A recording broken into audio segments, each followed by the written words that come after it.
Well, good evening, everyone. I'll go ahead and get us started. I'm Kelly Testi, the Dean at the UW Law School, and it's a great pleasure for me to welcome everyone to this discussion this evening on diversity in the legal profession. And I want to thank you all for coming. It's really wonderful to look out and see so many friends and to have everyone here tonight to talk about this topic with us.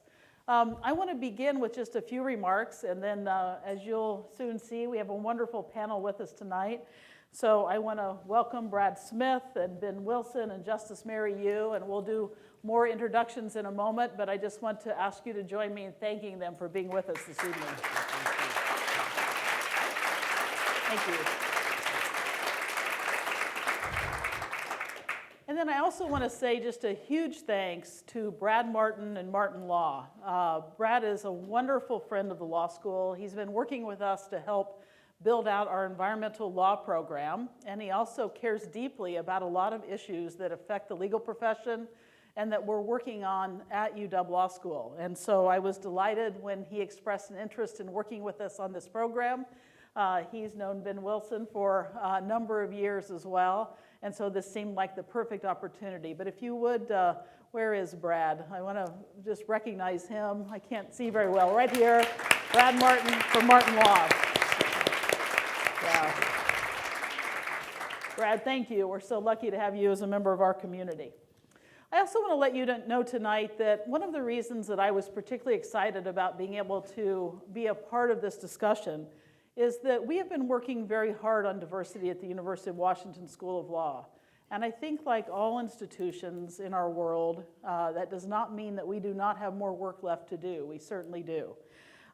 We have been making progress. We aim to continue to do that, and many of you are our partners in that. I want to say a special thank you to Brad Smith today and to many of the firms and companies who are here who have recently partnered with us to launch the Gregoire Fellows Program, because I think that will be another example of something that will help us make the kind of progress that we need to. I also want to recognize tonight Judge Veronica Galvan, who is here with us. If I can't see where Veronica, and just thank her because we had a wonderful discussion. Thank you. I'm proud to recognize her as one of our alums, and we had with her and some other judges a wonderful discussion about many of the ways that we can continue to deepen the work we do on diversity and the roads we have yet to travel, and she's agreed to help lead an alumni group that will partner with us to continue to make good progress. And so I want to thank you very much, Judge, for your efforts in being here. With that, I want to ask each of our participants, if they would, to introduce themselves for just a couple minutes each, because I know that you've heard their bios before. I think I've probably shared most of their bios, maybe not Ben's, because he's not here in our community, although we sure wish he was. But I would like to maybe start with Brad Smith and ask each of the panelists to do a quick introduction to tell you what's important about where they are today and anything they want to share. Well, great. Good evening. It's great to be here. My name is Brad Smith. I'm the President and Chief Legal Officer at Microsoft.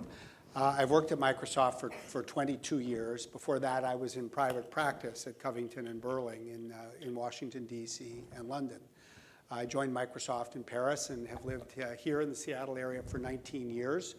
One of the things I also get to do, in addition to my day job, is serve as the current chair of what's called LCLD, the Leadership Council on Legal Diversity. We work to really champion diversity across the legal profession. The organization consists of about 250 individuals, every one of whom is either the head of a law firm or the head of a corporate legal department. And in that capacity, among many other things, I have the great pleasure of working on the board with Ben Wilson, to my right. Well, that's very kind. And good evening. I'm the managing principal of my law firm, Beveridge and Diamond. We're small to medium-sized by Washington, D.C. standards. What makes us unique is that we have more environmental lawyers than any other firm in the country. So that's our specialty, and it is a privilege working with Brad, with LCLD. Among the things that I've attempted to do is we started something called the Diverse Partners Network, which is a group of diverse partners and law firms across the country. And the idea is to promote the careers of those individuals, to showcase their capabilities. We have a newsletter that goes out once a week. So if you do something great, we want a photograph in there so someone other than your mom knows about your success. And we're also attempting to make certain that council across the country are very much aware of the great capability that so many diverse attorneys across the country bring. So it's a real privilege to be here in Seattle. You're right, I wish I lived here, and maybe one day I will. We'll work on that. Yeah. My name is Mary Yu, and I'm a member of your state Supreme Court. I suppose at one level, I think I probably embody, or am maybe the poster child for diversity on our courts. I'm very proud of the state of Washington in terms of how much diversity we have achieved. So I am the first Latina, first Asian, and first member of the gay and lesbian community to be on the Supreme Court. So that really reflects maybe one level of openness and change that has occurred in our courts across the state. I think Judge Galvan is another example of somebody who brings herself, her perspectives, and I think has enriched the bench as well. But one of the things that I would say I'm most proud of is the Leadership Institute. The Washington State Leadership Institute is a project that really is a collaborative effort between the University of Washington and the State Bar Association that really offers a leadership opportunity for diverse lawyers. And that is, each year we have 12 fellows who we select for a program. And the program is really about perhaps boosting their career and restoring some confidence perhaps in the talent that they have and connecting them across the state in order to be leaders in our community. So we're very proud of the program. We just finished graduating our 11th class, and we think that we've made a significant contribution to the profession in the state of Washington. Thank you, Justice Yu. Thank you, Brad and Ben as well. Really delighted to have all of you with us. What we thought we'd do for format today is I have a few questions that I want to ask our panelists, and then we're going to make sure also to save some time just for a more informal dialogue with the panel toward the end of the program.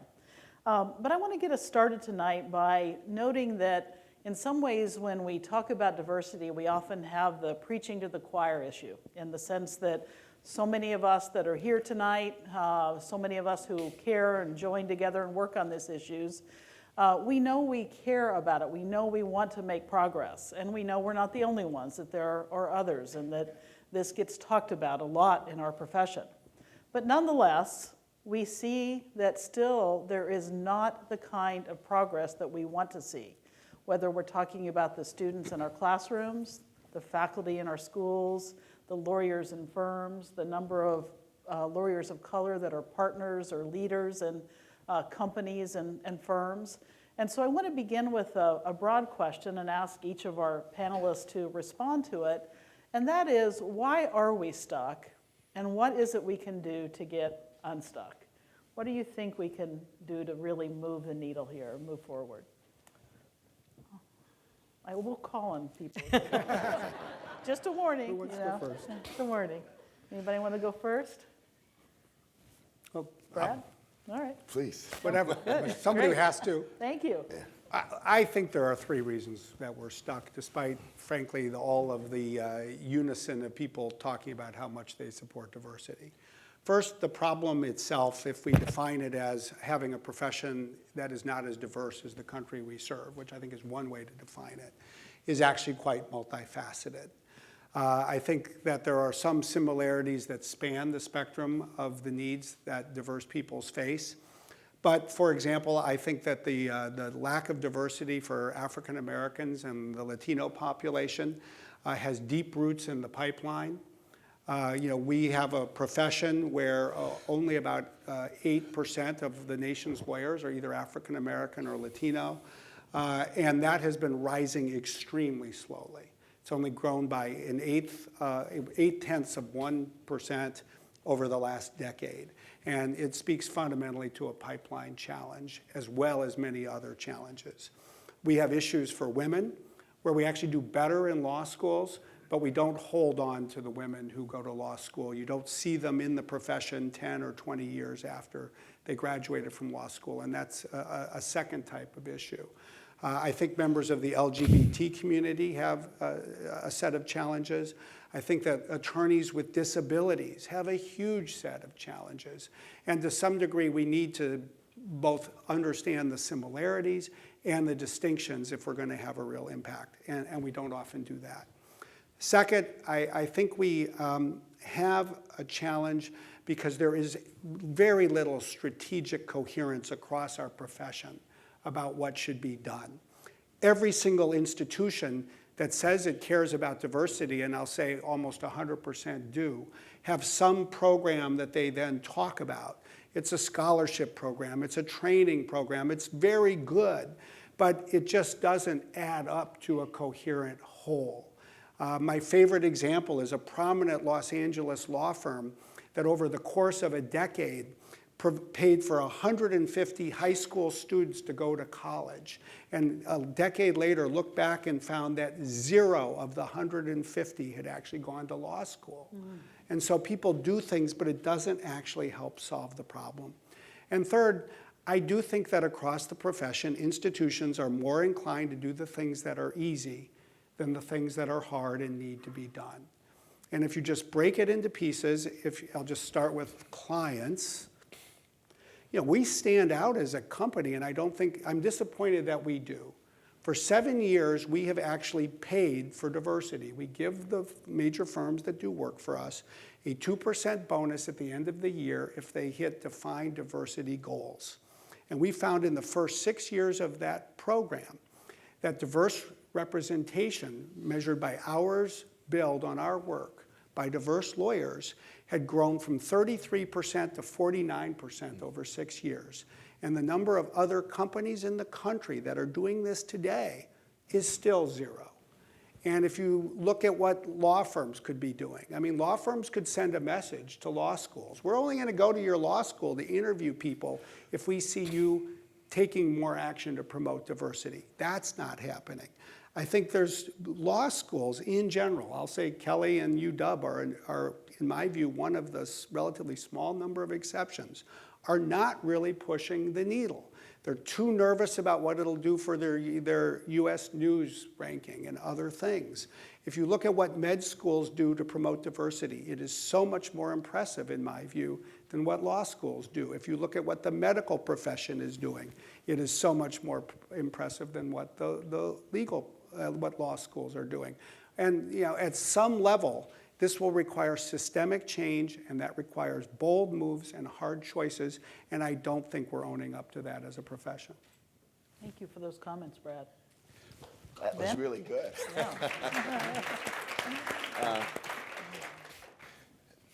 Let me just talk about law firms. And the fact of the matter is that if you look at any statistical measure, we're doing very poorly in law firms all across the country. And that's despite the fact that there's not a firm in the country that doesn't have some program. And I think, quite frankly, it's not only, most firms do a pretty good job recruiting diverse talent, they don't keep them. And people don't want to stay if they feel like they don't have a meaningful opportunity to succeed. I really believe, though, that the great challenge in law firms is the coin of the realm is the business that you control, the business that you help develop. And I tell everyone that, and you're supposed to laugh, I give you a little, you can anticipate this remark, thank you, is that I manage my firm not because of my intelligence or my good looks. Laugh a little harder. There you go. It's rather that I have the business. And so that makes my jokes funny, right? Makes me, there you go. Makes me interesting and makes my ideas really original and novel. If I lose that business, I'm like an actress no longer beautiful. There are no parts for me. And so I think that one of the things that I've attempted to focus on, I had a recent meeting with the general counsel of GE, Brackett Denniston. He says to me, Ben, I know Ted Wells. Who else do I need to know? And my mother used to say, you can answer a question with a short answer, that's pretty good, or you can give them a big answer. So I waited 30 days and I developed a list of 200 diverse attorneys from law firms across the country in 20 different practice areas. So just in case he was looking for someone in bankruptcy or IP or securities or antitrust or healthcare or employment, well, I think you get the drift. And then recently, I met with the general counsel of a major utility, and they said, geez, Ben, we really like you. You're going to do this work for us. And she says, but you know, we have a great diversity program at our company, but she says our law firms are not doing well. And Dean, they were women of a certain age, and I asked them, do either of you happen to have teenage children? They said, yes, we do. I said, and do your sons or daughters ever leave the house, attempt to leave the house dressed inappropriately? And she says, yes. And I said, what happens? They don't get out until they dress properly. So might you take that approach with your law firms? That if you won't see additional work unless I see the change. And that's really the point that Brad made quite well.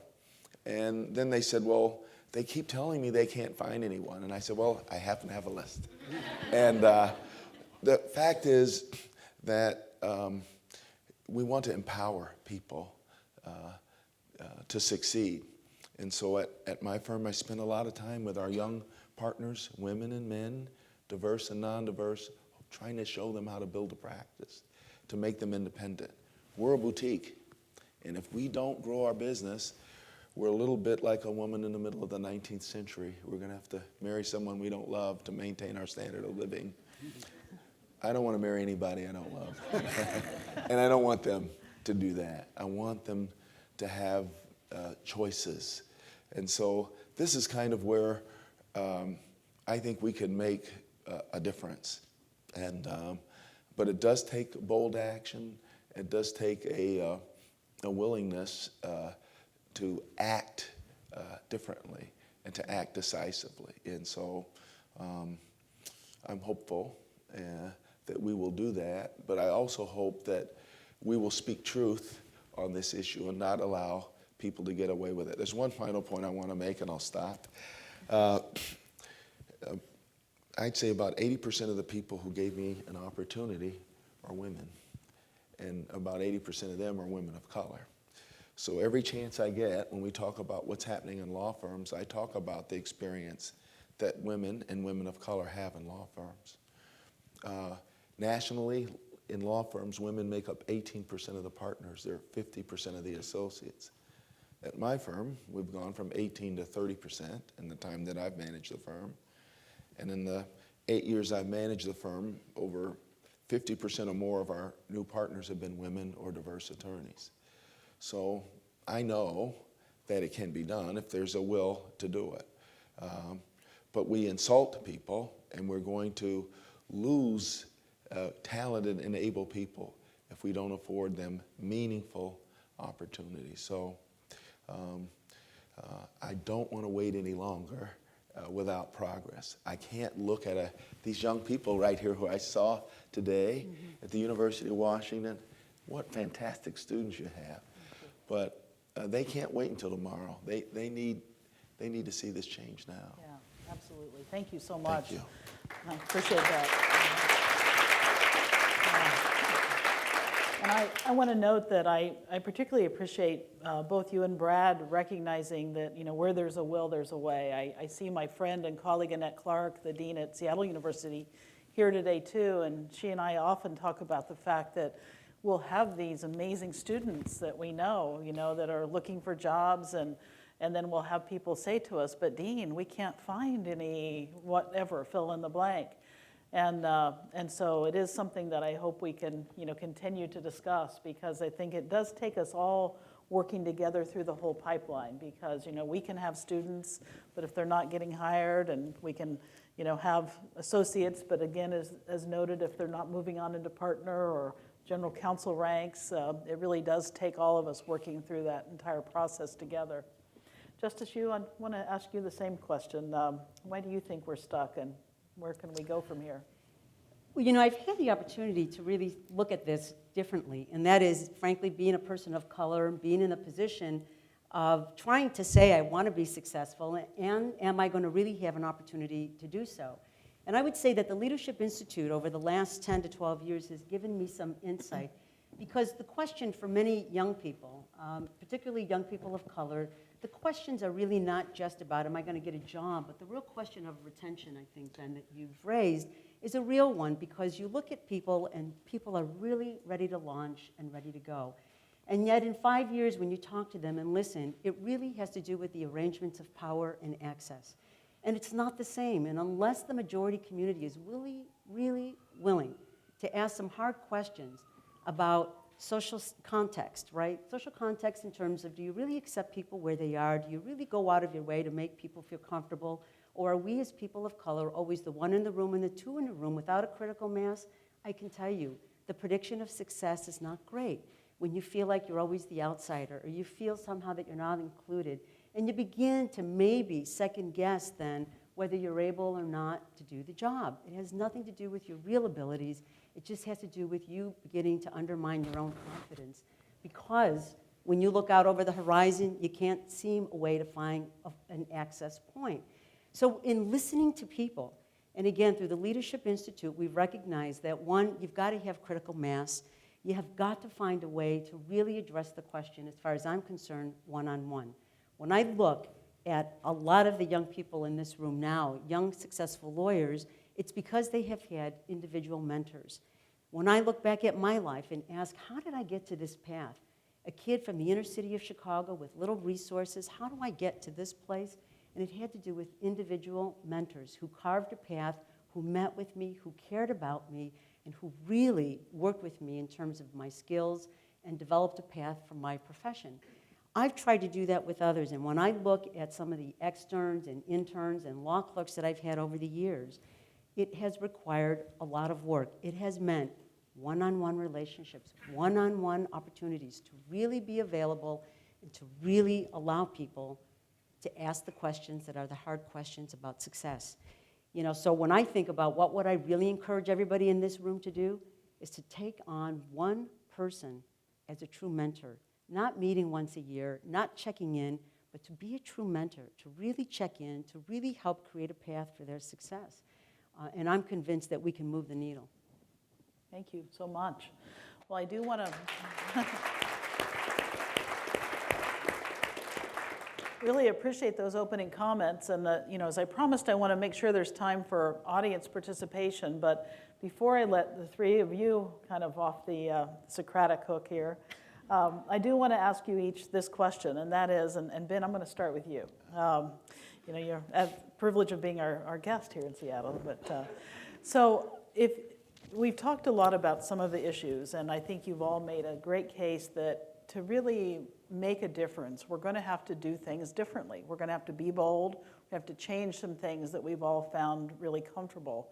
But I wonder from each of your perspectives, if you would have that proverbial magic wand and you could just make one thing happen that you really think would change, what would that be? What should we be trying to work toward here in our community that you think would make a difference? Justice Yu suggested mentoring, and that's a great idea. What else can we do? Well, I would say that we need sponsors, in this the language of diversity and inclusion.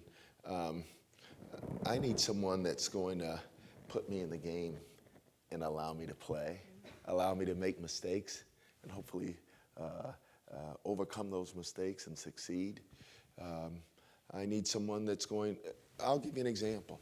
At my law firm, I had a young, diverse associate, and a partner came to me and says, Ben, let's call the fellow Robert. And the partner says, Ben, Robert's a good guy, but I really don't know what to do here. And you know what I said to him? I said, I want you to do for Robert what I did for you. And he looked at me quizzically. And Justice, I think quizzically means he looked like he didn't know what I was talking about. And then I said, well, do you remember the such and such client? I said, you got half a credit for that. Do you remember? And, you know, he used to look on my paper in school. And so the point is, someone has given you a chance. When you made a mistake, you got a chance to correct it. And I didn't hold it against you for life. So just do for him, do for her what has been done for you. And what happens is that people ignore the privilege that they have so often been given, right? They assume that theirs has been a career of unalterable, inexorable success. Baloney. And I want to use the appropriate word today. And so that just can't be true. So I think we need a sponsor. Everyone needs someone that says, this is your chance, right? What is it that Ricky said to Robinson, right? What did he say to the other players on the team? He says he's going to play, and if you don't like it, I'll trade you to Pittsburgh, right? And so all I'm saying is that people need sponsors. They need a meaningful opportunity. And I don't expect everyone to succeed. Everyone doesn't succeed. There's a failure. Sometimes it's temporary. Sometimes it's just not the right thing. But everybody needs a chance. And quite frankly, I also feel compelled to talk about something else. You mentioned the pipeline. Perhaps not in Seattle, I don't know. But in Washington, D.C., Chicago, New York, Houston, 50% of the black and Latino boys who start the 9th grade are not there in the 12th grade. Where did they go? You know, they didn't just disappear.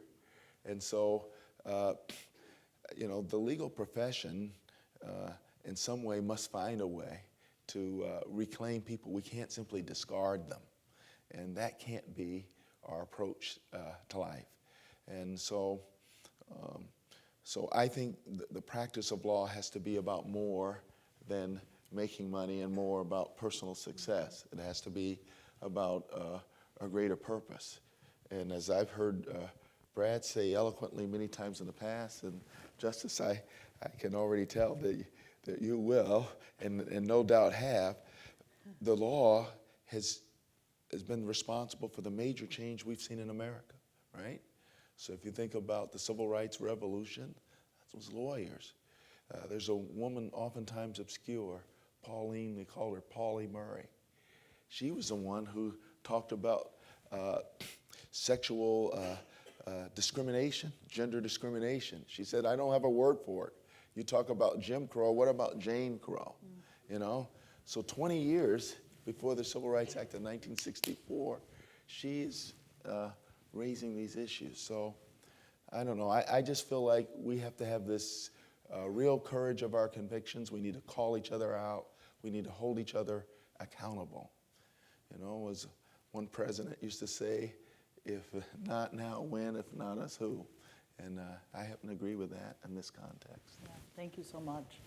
I know the point you make about pipeline relates so much to something Brad and I have talked about before, which is, you know, he made the point that so many efforts are poorly coordinated. And pipeline, I think, is a really good example of that, is that most law schools work a lot on pipeline building efforts, but most of the time those are done sort of on somebody else's, you know, sort of it's your job plus a little bit of this. And in the legal profession, I think we see that, you know, that pipeline building is something that, unlike in the medical profession, there's not a centralized organization that really works on that throughout the United States. In some research one of my students did, we were trying to figure out why is medicine doing better on this, and why is business and other fields. And I think that lack of a centralized and well-orchestrated pipeline work in the profession may be, you know, part of that. It's certainly not that everybody doesn't do part, but again, it's often done sort of out of someone's back pocket rather than being something that's well coordinated. And You know, Dean, it sort of is a follow-up to that. Yeah, I think the please. one thing that's really important is, for us as lawyers, I think we tend to think of the one-shot approach often, in a sense that if I can do this one thing, then I'm done. And it really, for me, when I think about the pipeline, it's about real, genuine relationships. The thing that Ben touched on is really very, very personal in some sense, is are you willing to invest in somebody's success? Are you really willing to help them get to the level where they will be successful as a lawyer? And it's not, again, a one-shot approach, and it's not going to be an organizational approach. It really is about investing in the person as a human being, checking in with them, and really being concerned about their success and their well-being. And I think that's what it takes. It takes a one-on-one, and it takes really investing in individuals. Yeah, and I know how much you've done that, so thank you. Brad, let me turn to you as well. What do you think would help the most if you Well, could? I would definitely focus on the law school aspect because I love the sponsorship and mentorship and all the personal relationships as well. But I think one has to also focus on systemic change. And one thing is just absolutely certain. The nation's lawyers will never be more diverse than the nation's law students because you have to be a law student to become a lawyer. So you have to ask, what can we do systematically to change the equation in terms of who's going to law school? And I'll say, especially in my view, with an eye towards African Americans and Latinos, who are so being left behind by such a substantial degree. And I think there's three things one could think about. First, force the colleges to help people prepare for law school. That's what medicine has done. You have to take a defined pre-med curriculum, and that creates in every college a defined set of pre-med advisors that work with students. In contrast, we have the philosophy in this country that there is absolutely nothing required in terms of a pre-law curriculum to go to law school. But one of the side effects of this is there is therefore almost no institutionalized pre-law infrastructure that adds up to anything on the nation's college campuses. And I think what you therefore find is that people who go to law school are disproportionately wealthier than people who go to medical school. It's the people of lower economic means who are also more likely to be people of color who lose out. And if we started to create some kind of defined pre-law curriculum requirements, they don't have to be onerous, but start to put some requirements in place, you would start to get the colleges doing some of the work that needs to be done. Second, unlike colleges for college admission, and unlike medical schools for medical school admission, most law schools provide no opportunity for applicants to interview. And I think that hurts too. I think that the students who have something special about their background, some of the burdens they've overcome, they might get that across in a written application, but I don't think that law schools do a good job because of that. And third, I think we should really rethink the way we contemplate bar exams. You can't use student loan money from the federal government to study for a bar exam. And you can't really study for a bar exam unless you stop working and you study full time. And so the few studies that have been done have shown, for example, that African Americans to a disproportionate degree never pass the bar. And I think that the fundamental reason is because there is a higher percentage of African Americans who graduate from law school but who can't afford the money for a course and who can't afford to stop working in order to take the exam. So what do? You have two choices. You either take a page out of what the medical schools do, and they don't wait until somebody is done with medical school to give an exam. They break it up into pieces. So you take a piece after the first year, you take a piece after the second year, and if you fail, they work with the student in the following year and they remediate, and they get those students on track and into the profession. Or I would say the state of Washington could take a page out of the established playbook of the state where I grew up, the state of Wisconsin. If you get a law degree from Marquette University or the University of Wisconsin Law School, if you make it through 3 years of those law schools, if you get a diploma, you don't have to spend the summer studying for the Wisconsin bar. You're automatically admitted. Do we really think that people who spend 3 years at the University of Washington or Seattle University or Gonzaga, who spend all of this time and money, don't have what it takes to practice law in this state? Why don't we do what Wisconsin does and just say they don't have to pass the bar exam? And that will remove a barrier that afflicts disproportionately people of lower economic means. I hear students cheering for sure. Well, Dean, a few years ago, Brad made a fourth point.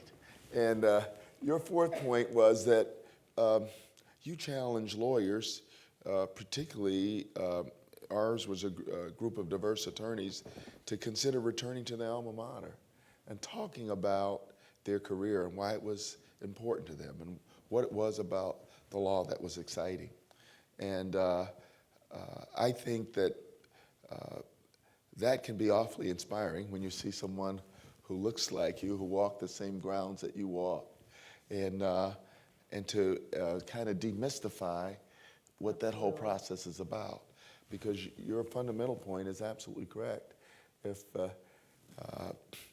it's all about the students from college who are going to law school. I'm also aware of a program that my daughter happens to be a part of in Ohio called the Law Leadership Institute. And what they do is they visit, they work with high school students from inner city high schools in the major cities of Ohio throughout the year. And they have a moot court competition at the end of the year. And the idea is to persuade them to pursue college and then go on to law school. And what Brad is talking about, these are young people who are facing enormous obstacles, Right. and yet they are determined to succeed. And I just would build on that briefly by saying I think that our profession needs to have a conversation that's really a strategic conversation. Where should we invest our limited energy and resources? And I think whenever you are having a strategic conversation, you need to ask yourself, what is it that we are uniquely well positioned to do? And also ask, what is it that only we will do? In other words, if we don't do it, no one else will.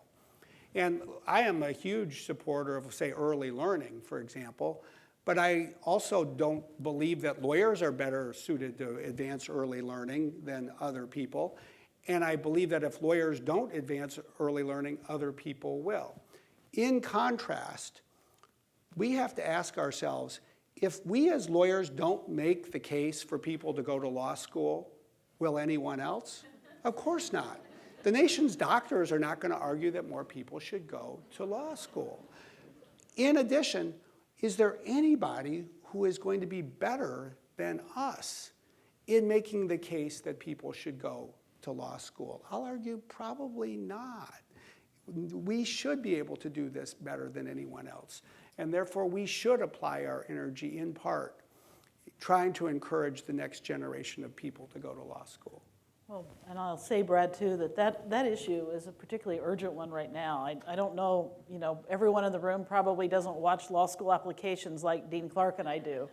But if you look over the last 4 years, there's been just an incredible decline in the number of students applying to law schools. And as with anything, when some things start to go downhill, some things are impacted more than others. And so what you're seeing are that in the exact categories that we would hope we would be recruiting more students from, you're seeing that decline in applicants impact those groups more than in other categories. And putting my Association of American Law Schools hat on here for a minute, I'm going to be serving as the incoming president of that organization. Our number one priority right now is helping to restore the belief in law around the country. And why should your great daughter, your great son, why should you go to law school? What is it that the law stands for? And why is it that our profession, and I think you're right, that if we're not going to make the case for why law, who is? I think it's an incredibly urgent message as we've seen those applicants decline, and very much related to the decline in respect for the rule of law, more generally, I think we're seeing in our world. But that question of filling the pipeline and looking at having more applicants come into law school, still the flip side of that coin that we have to keep really in the front of our agenda is retention. Right. Is if you cannot have lawyers of color go out and say, this is what you ought to do because I'm really happy and I really love it, that really all fails. We've got to look at retention and why is it that people are falling away? And for me, why is it that women of color are the ones who are actually leaving the profession at the greatest number than ever before? Not because they're ready to do something different, but because of the level of disappointment and failure in their mind of being able to be successful. Yeah, agreed. Now, we promised we'd open this up, and so I want to do that. And as I do it, I want to also piggyback a bit on something Ben said, which is the role that you all, as our alumni from the various law schools, and also just members of this legal community, how important you are to the work we do. There's so many leaders here from the many minority bar organizations in Seattle, and I can tell you that they're in all of our law schools working very closely with our students and doing a lot of great mentoring, both in terms of encouraging students to come to school and encouraging them to thrive while they're in. So I just want to say a quick thanks to so many of you who are here as we open it up. But what questions do you have for our great panelists while we're here this evening? What would other ideas that you have or thoughts you want to share or questions for one or all of our panelists? Yes, sir, right there. I think, Mr. Wilson, you may be most qualified to answer this question, but any of the panelists who have comments, I'd appreciate it. As difficult as the situation is with respect to diversity in the general legal practice, my perception is that particularly with respect to practice in the environmental, natural resources law area, it is even more challenging. And I'm curious if you have any perception or opinion on whether the fundamental problem or cause of that is any different than the reasons that you all have been talking about today, or if there's, something different or more dramatic, I guess, that affects that particular practice area. I'm glad you asked that question. And listen, I think that environmental is a specialty practice, and historically there have not been attorneys of color in that practice. 11 years ago, I decided to start teaching at the Howard University School of Law. They like me because I teach for free. That is at least the law school likes me. Now I'm really going to try and get you out here. Yeah. But, I chose to teach there because I wanted to have an impact. I wanted to see more attorneys of color in that practice area. And so I'd say in that 11 years, I probably have 50 or 60 students who are now practicing in environmental law. But as you just said, Justice, it's not enough to tell them about the practice and how wonderful it is. We got to find them a job. And so I've hired students. That's finding them a job. And we've helped them with federal and state agencies across the country. I had a young woman from the Cameroon. She's argued over in The Hague. And she was an extremely talented woman. She was trying to figure out, well, where do I fit in all of this? And it turned out her interest in environmental law was where she found her voice.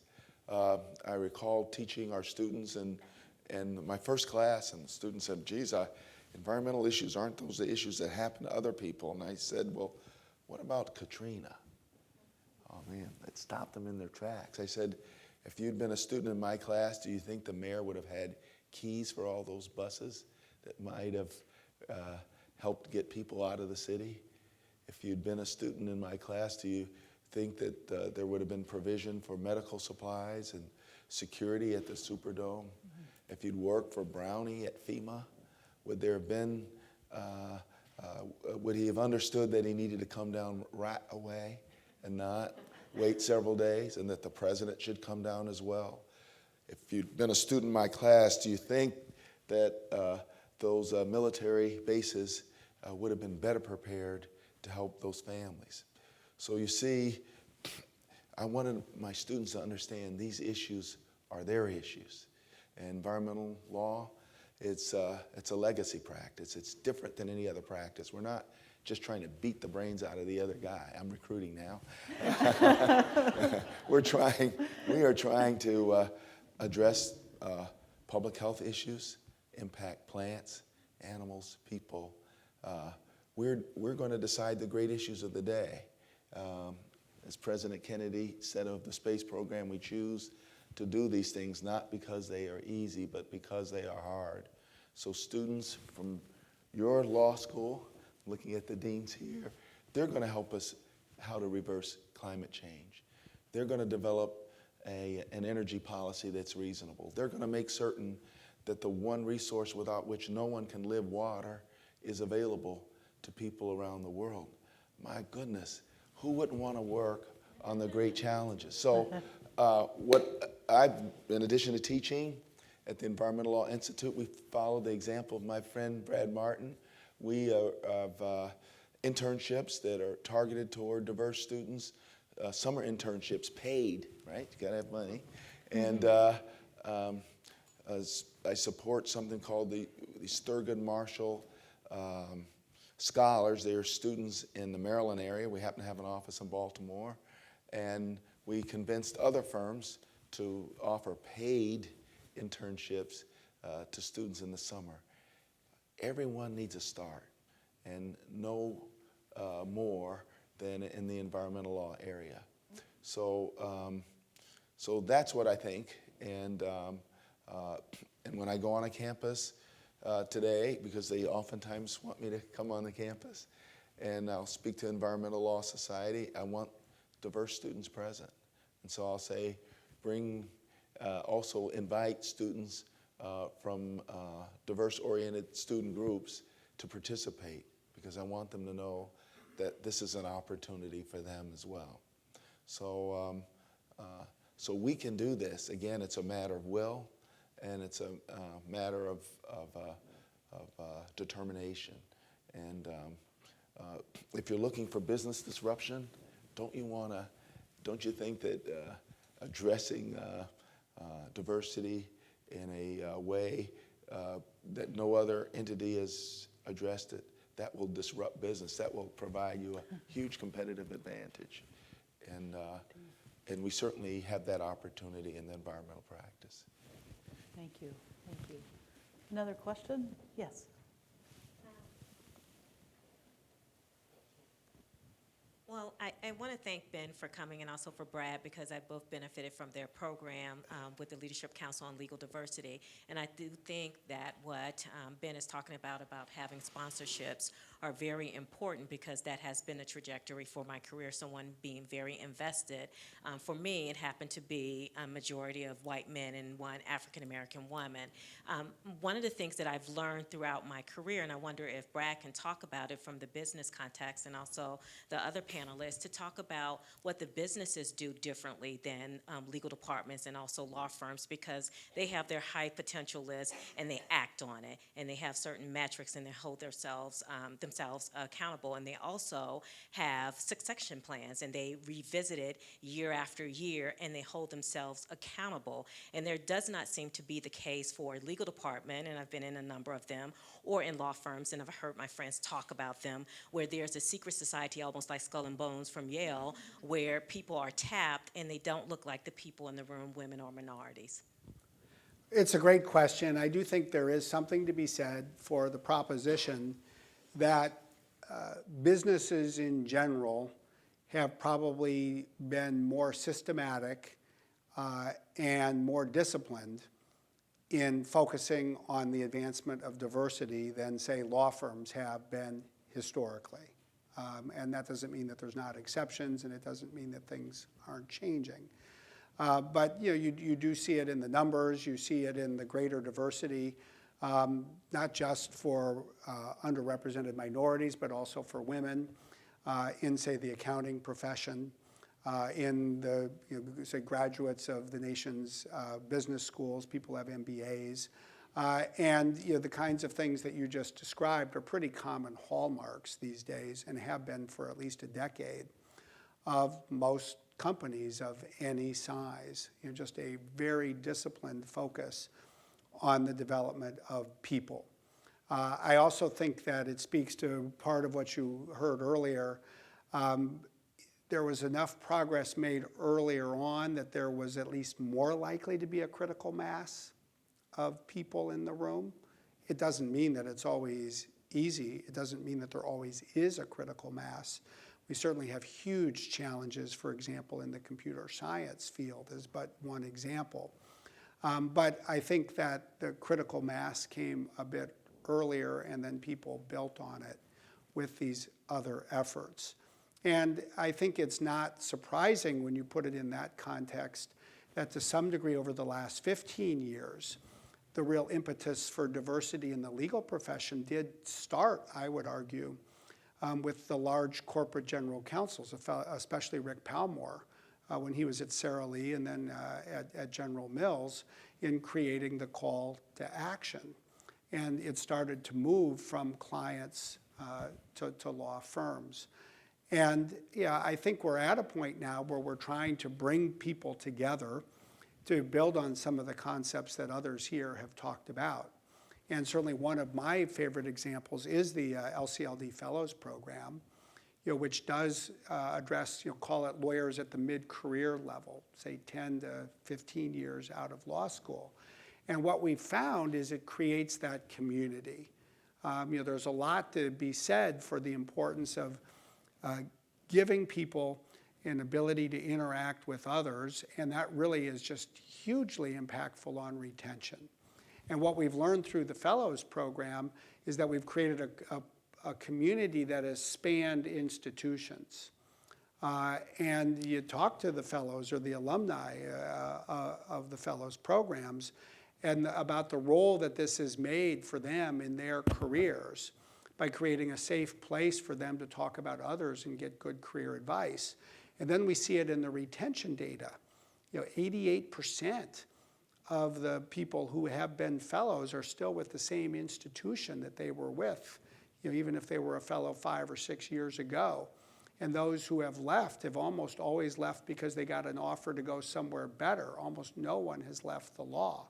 So there are a number of strands here that you can weave together that build on what we've been talking about. Thank you so much. Well, we're just a little past the time we had planned for our more formal panel, but we have a reception planned in the garden room because we know so much of this work together is also about just having time to talk to each other and to really, make some plans together about how we take some of this good advice and good thoughts and move it on to the next level together.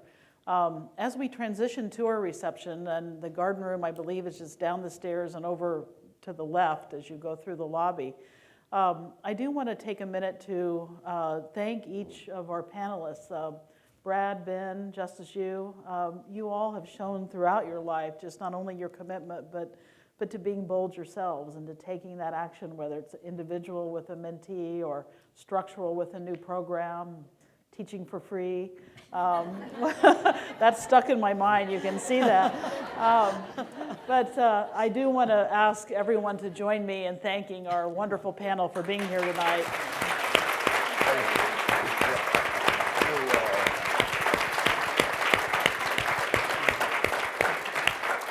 And then in closing, I also want to just say a huge thanks to all of you. And I want you to know that from the University of Washington, our law school pledges to continue to make progress on this issue and to join with all of you in doing that. We're grateful for the push you give us. We're grateful for you helping hold us accountable. That is the kind of work we have to do together, and it's something that I look forward over the coming years to continue to work on with the panelists, with all of you. And so thank you all for being here, and please do enjoy each other's company. Let's talk about what we can do here in Washington and enjoy some good food and some drinks together while we do that. Thank you very much for being here tonight.